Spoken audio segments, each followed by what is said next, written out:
स्वागत आहे तुमचं मोरेताईंच्या रेसिपी चॅनल मध्ये।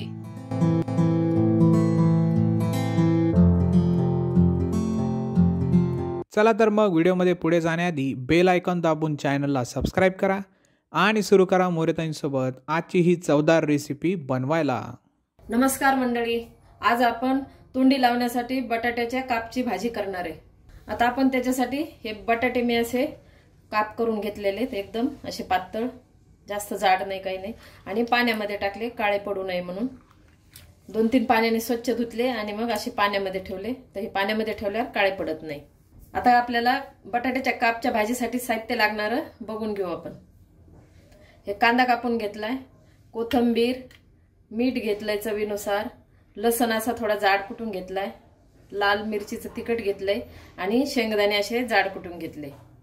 आपण आता गॅस पेटवून कढई ठेवले आणि त्याच्यात तेल टाकून गरम केलेले। तेल गरम झाले, आपण मोहरी टाकून घेऊ। आता मोहरी तडतडली, आपण आता हा लसूण थोडा असं जाड कुटलेला आहे आपण टाकून घेऊ। कांदा टाकून घेऊ।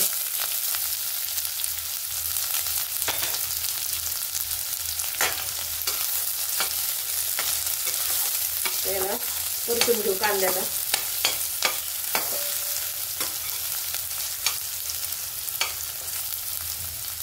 थोडंसं मीठ टाकून घेते, म्हणजे आपला कांदा लवकर कलर बदलतो आणि परततो लवकर। कांदा आपला परतून झालाय। आता आपण लाल तिखट टाकून घेऊ, याच्यात मीठ टाकू चवीनुसार। आधी थोडंसं टाकलं होतं कांदा परतताना, म्हणजे कांदा आपला लवकर परततो। काही जास्त साहित्य लागत नाही, काही नाही, थोड्या साहित्यात ही बटाट्याच्या कापची भाजी होते, तोंडी लावण्यासाठी, डब्यासाठी। आता आपण ही बटाट्याचे काप कांद्यामध्ये टाकून देऊ आणि याला पण चांगलं परतून घ्यायचं।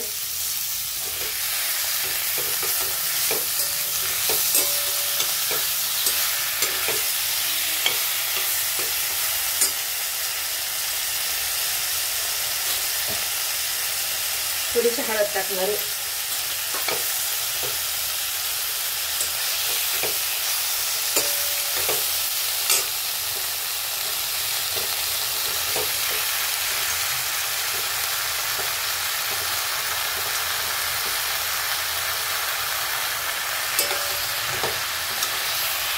आता आपण याला पूर्ण मिक्स करून घेऊ। शेंगदाण्याचं कूट थोडंसं टाकणार आहे, जाड जाड असं कुटलं।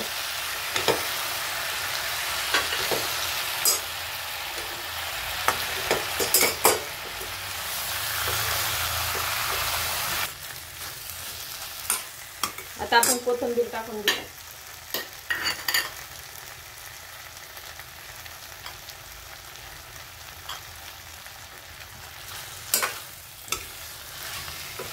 बटाट्याचे ना काप अगदी पातळ पातळ कापले तर काहीच वेळ लागत नाही शिजायला, पण थोडंसं झाकण ठेवायचं आणि 2 मिनिटं आपल्याला वाफ घेऊ द्यायची। एकदम नरम काप पडते, तर छान होते बटाट्याची भाजी।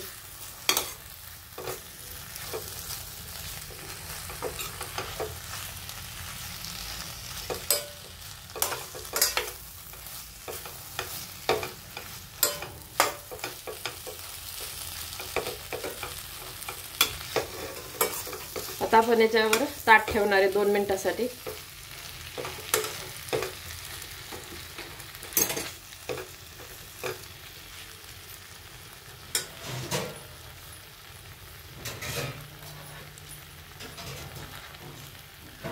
आपण 2 मिनिटं झाकून ठेवू।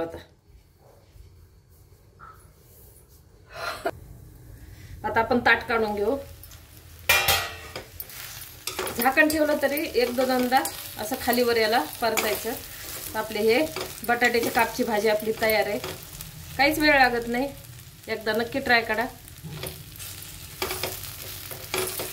आता आपण काढून घेऊ आणि कमी साहित्यात होते ही भाजी। आता गॅस बंद करून आपण काढून घेऊ। अशा प्रकारे आपली बटाट्याच्या कापची भाजी तयार आहे। एकदा नक्की ट्राय करा आणि कमेंटमध्ये कळवा।